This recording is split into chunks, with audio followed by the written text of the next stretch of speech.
Hello， 大家好，这里是大叔，今天给大家带来街机平台的飞行射击游戏《野马中队》。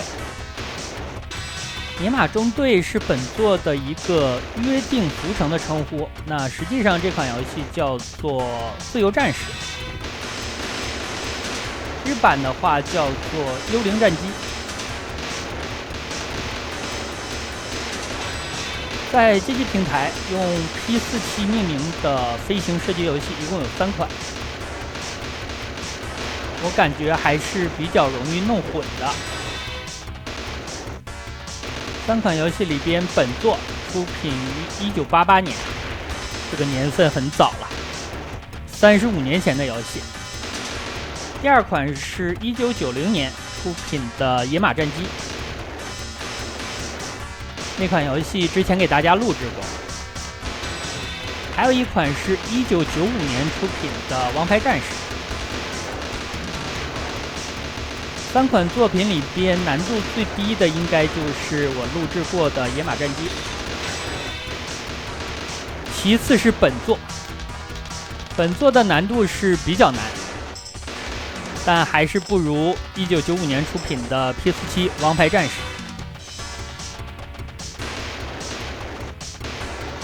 当然了，游戏画面最好、系统最完善的也是《王牌战士》，而且有多部战机可以选择。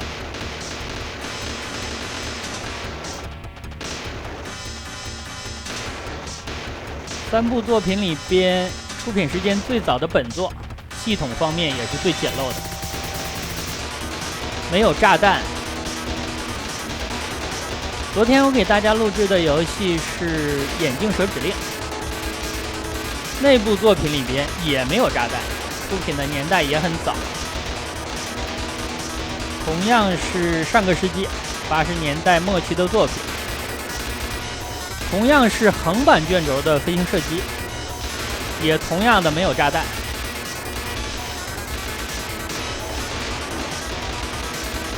这里打的实际上就是第1关的 BOSS。游戏的流程是8关，当然了，你也可以说是4关。它是2关为一个章节的。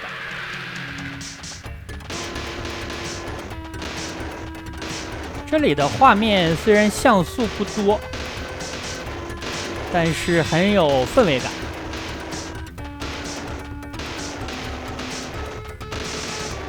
在夕阳里驾驶着飞机进行战斗。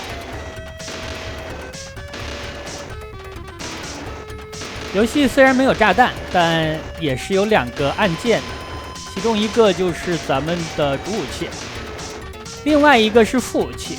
副武器的话有4种，第1关都给大家展示了。我现在使用的这个是正面的导弹。像这样的关卡，地面没有敌人，用它就是比较好用的。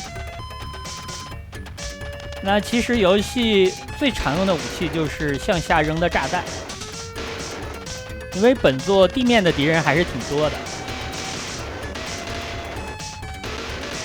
还有2种副武器，一种是扔出去1颗炸弹之后，它会爆炸，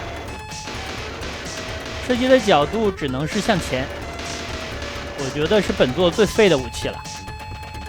另外有一种就是咱们可以控制它射击的方向，使用起来还可以，但是一旦你的飞机不推方向了，它的射击角度就是向斜下进行攻击。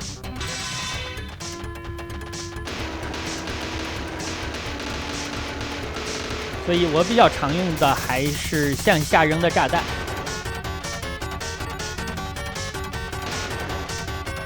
这里其实可以向右上角躲，大家注意刚才背后飞过来的那个小飞机，这是本作的难点之一。很多的版面都会有它出现，它出现的位置就是瞄着你的屁股，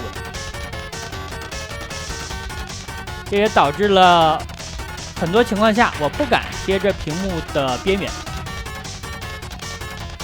这里打的就是第2关的 BOSS。BOSS 看起来不抗打，而且攻击方式也非常简单。至少目前来讲，这款游戏还没有看出一些难度。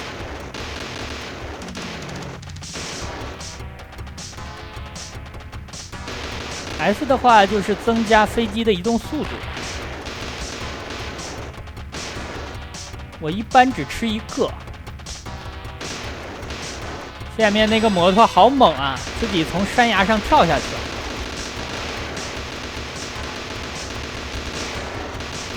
逮虾户啊！游戏的背景故事设定在2战期间。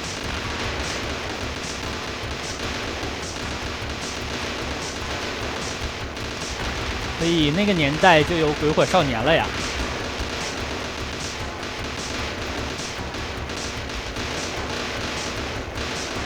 炸弹不只可以炸地面上的敌人，也可以向飞机的头上扔。这个听起来就不太现实了，等于用轰炸机去炸战斗机啊。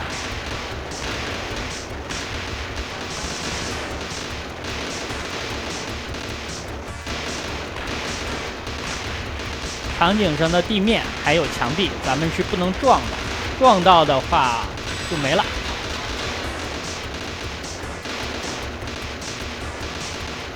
这一点让我不太适应，因为小的时候最常玩的横版的飞行射击游戏就是《雌虎战机》，玩的时候经常会用到一个技巧，就是主动的用飞机去撞地面。虽然会损耗一点血量，但是会获得一个短暂的无敌，比被敌人打上一枪要划算多了呀。BOSS 战，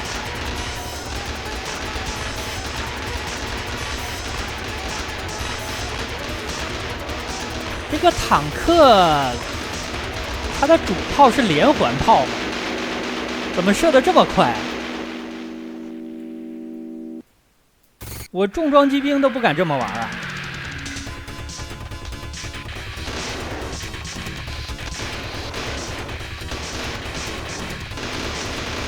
这种射速的话，里边上弹的士兵啊，要忙活成什么样？刚才我竟然打出了一个隐藏的分数。这个地方我占一个安全位，但是这个安全位占的不能太久，后面上大飞机了，咱们就要躲了。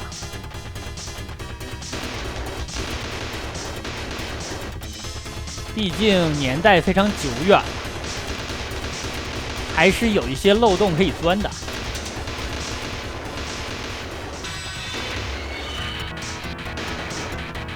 下方能够见到一个灯塔，这个灯塔太小了呀，看起来还没有飞机大。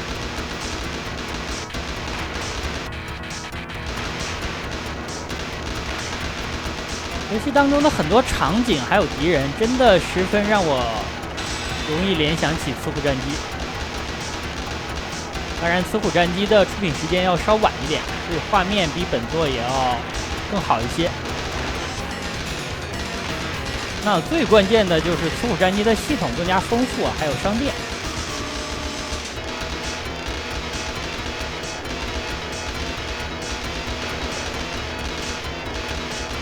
一会儿咱们还要飞回来的。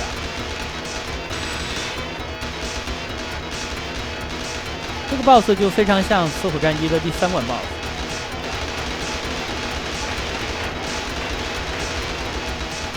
但是《雌虎战机》你如果打得快的话，你是不用再飞回来打第2遍的。但本作就不行了，这里实际上是一个强制的流程。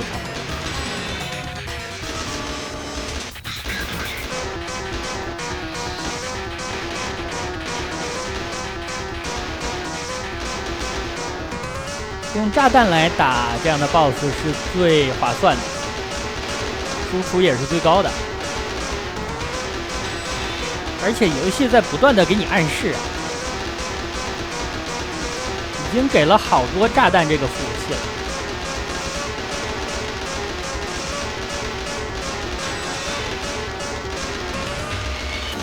理论上咱们是不用拆这些小炮的。可以了，敌方的弱点露出来了，但是也开始发射子弹。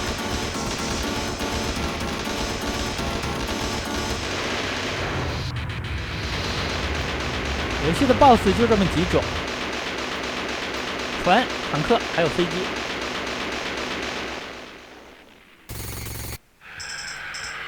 而且后面出场的 BOSS， 你感觉就是前面 BOSS 的加强版。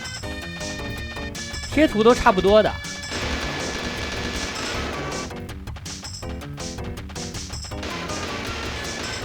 刚才这个地方就是用炸弹来炸飞机了。加速现在最好不要吃，因为到游戏的后面有可能会因为强制的走位而自己减到加速。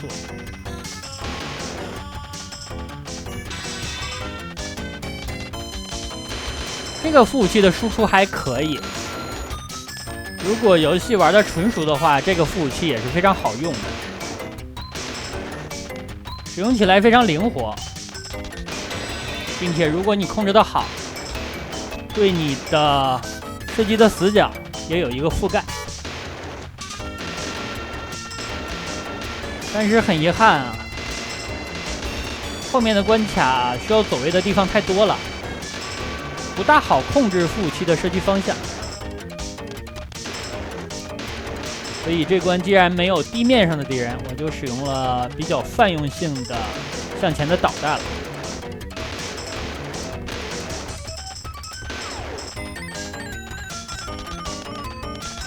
字母 E 是最烂的服务器，不建议用。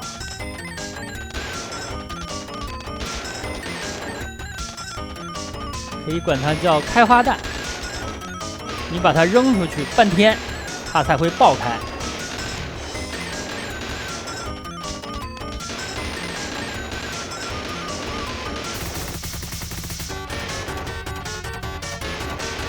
我躲刚刚这波子弹，就在想要不要去捡那个加速。后来发现对面还是饶了我一命。这里敌人就是多。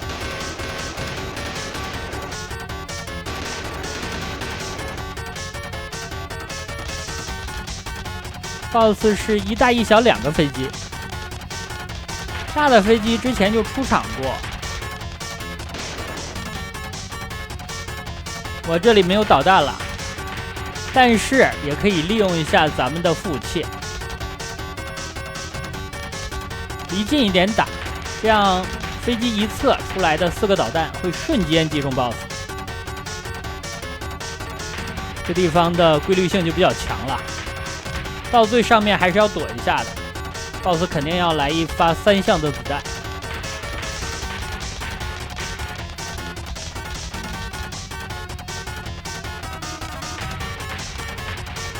这就等于是贴着脸往 BOSS 身上扔好多导弹了，这个输出还可以。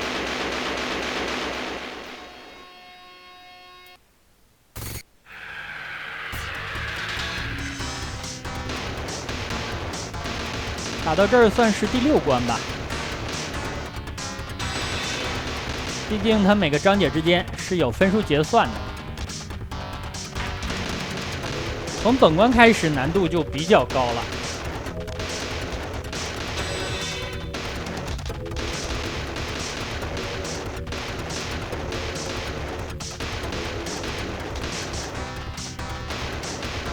很多敌人其实是没必要一定要打爆的。躲一躲也可以，优先想着自己的生存。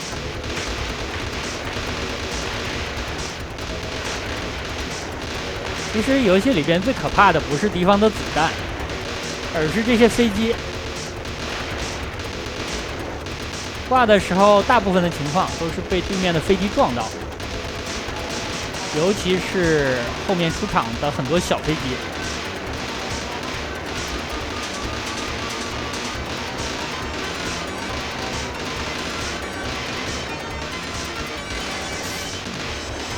同屏的敌人多了，就会有拖慢的现象。敌人数量还是有点超出了基本的技能，而且这款游戏是可以双打的，2个人玩的话，拖慢的情况会更多。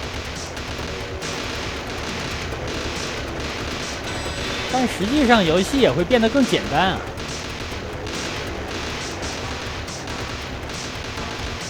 就等于给了玩家一个子弹时间。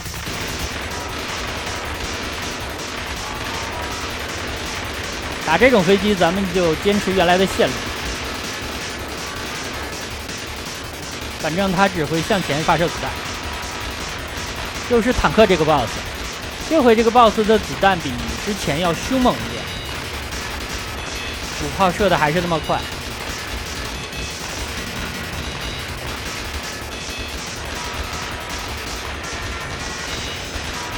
这也太抗炸了，可能是护甲比较高吧，装甲很厚。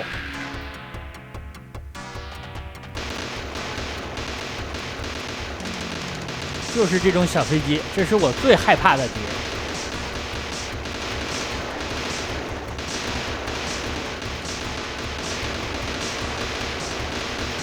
如果他单独出场的话，还看不出来威胁性多高。但一旦场面陷入混乱，这个时候你就感觉实在是太难受了，因为他出场的位置就是瞄着你当前的位置，你好不容易走出了一个安全位，你还要小心屁股后面。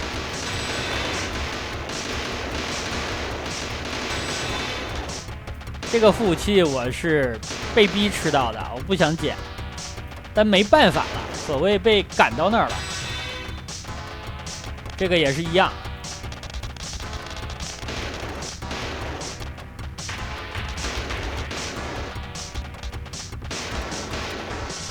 屏幕上方有的时候也会刷新敌方的飞机。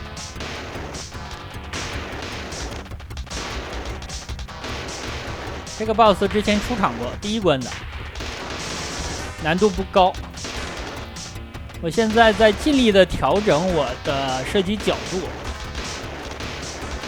但如果想向正下方射击的话，你需要把你的飞机向下方移动，否则的话就只能使用这个45度。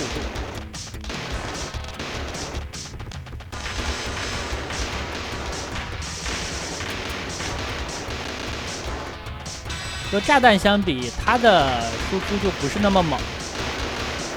至少让我感觉没有炸弹炸得狠。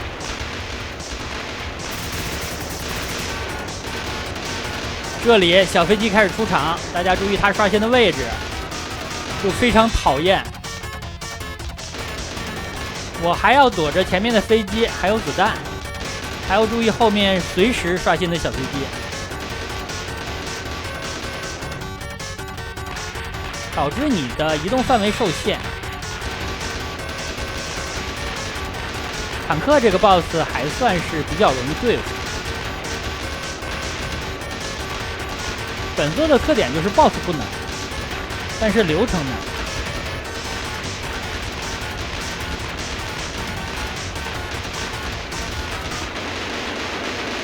刚才他这发散弹好像覆盖了整个屏幕。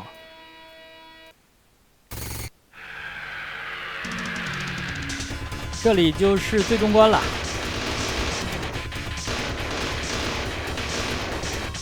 开场这段就不好处理，敌人太多了。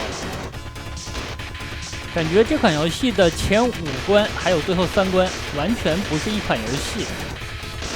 后面又来小飞机了，而且呢就来了2个。如果我不是记笔记的话，按照本能进行反应，肯定刚才会向屏幕的边缘去贴的，贴的一瞬间你就会被撞爆。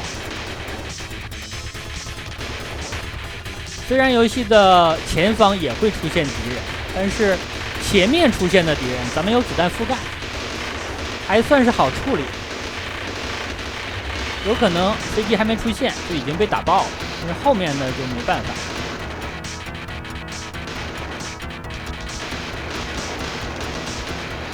这就是最后一关敌方子弹的密度。走到这儿，就算是进入了最终 BOSS 的流程了。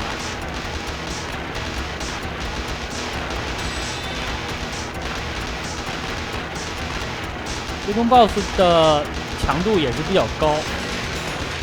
虽然之前出场过类似的 BOSS， 但是在耐久值上完全不能和本关比。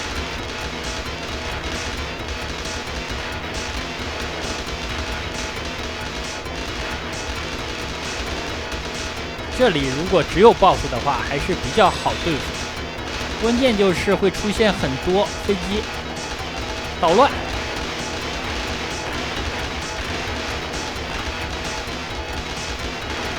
像这种红色的飞机，它的耐久还不高，但每次出场都会让我手忙脚乱。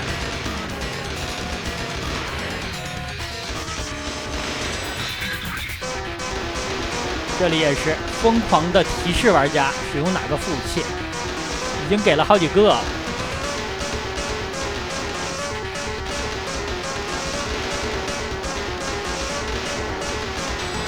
还在给啊！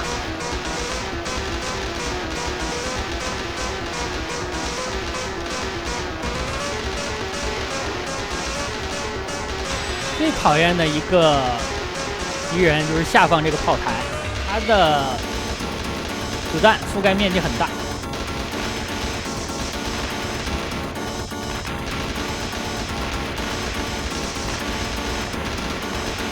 算了，直接攻击 BOSS 本体的弱点。